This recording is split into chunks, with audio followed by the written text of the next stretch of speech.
जय हो कृष्ण सुदामा की। कृष्ण और सुदामा की दोस्ती से तो सब वाकिफ़ ही होंगे। अगर किसी को कभी दोस्ती की मिसाल देनी हो तो सबसे पहला नाम कृष्ण सुदामा का ही आता है। कृष्ण का जन्म एक संपन्न परिवार में हुआ था और वही सुदामा एक गरीब ब्राह्मण थे। दोनों में ज़मीन आसमान का फ़र्क हुआ करता था, लेकिन फिर भी दोनों की दोस्ती की मिसालें आज भी दी जाती है। शास्त्रों में कहा गया है कि सुदामा भी एक समय में बहुत अमीर हुआ करते थे, लेकिन क्या किसी को पता है कि सुदामा गरीब कैसे हुए? क्या थी इसकी पीछे की वजह? तो चलिए आज जानते हैं इसके पीछे की एक पौराणिक कथा के बारे में। पौराणिक कथा के अनुसार एक ब्राह्मणी थी जो बहुत गरीब निर्धन थी, भिक्षा मांगकर जीवन व्यतीत करती थी। एक समय ऐसा आया कि 5 दिन तक उसे भिक्षा नहीं मिली। वह प्रतिदिन पानी पीकर भगवान का नाम लेकर सो जाती थी। 6वें दिन उसे भिक्षा में 2 मुट्ठी चने मिले।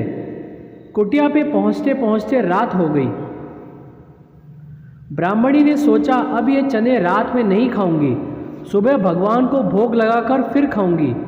यह सोचकर ब्राह्मणी चनों को कपड़े में बांधकर रख दिया और वासुदेव का नाम जपते जपते सो गई।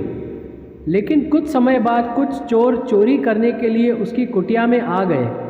इधर उधर बहुत ढूंढा, चोरों को कुछ नहीं मिला, लेकिन वह चनों की बंधी पोटली चुराकर ले गए, क्योंकि उनको उस पोटले में सोने के सिक्के लगे।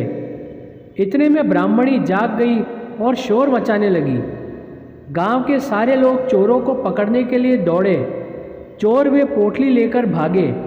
पकड़े जाने के डर से सारे चोर संदीपन मुनि के आश्रम में छिप गए, जहां भगवान श्री कृष्ण और सुदामा शिक्षा ग्रहण कर रहे थे।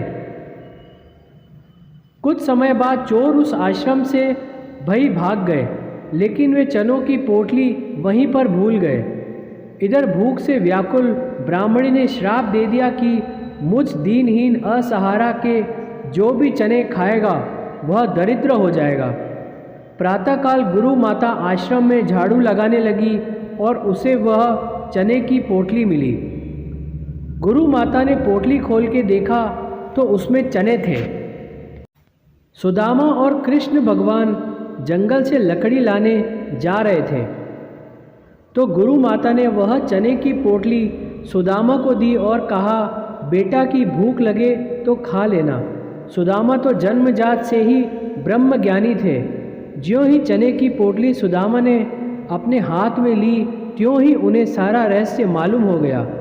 सुदामा जी ने सोचा, गुरु माता ने कहा है कि ये चने दोनों लोग बराबर बांट के खा लेना, लेकिन ये चने अगर मैंने श्री कृष्ण को खिला दिए तो सारी सृष्टि दरिद्र हो जाएगी। मैं ऐसा नहीं करूँगा। मेरे जीवित रहते मेरे प्रभु दरिद्र हो जाएं, ऐसा कदापि नहीं होगा। तो इसी बात के डर से सुदामा ने सारे चने खुद खा लिए। दरिद्रता का श्राप सुदामा जी ने स्वयं ले लिया, लेकिन अपने मित्र श्री कृष्ण को एक भी दाना चने का नहीं दिया।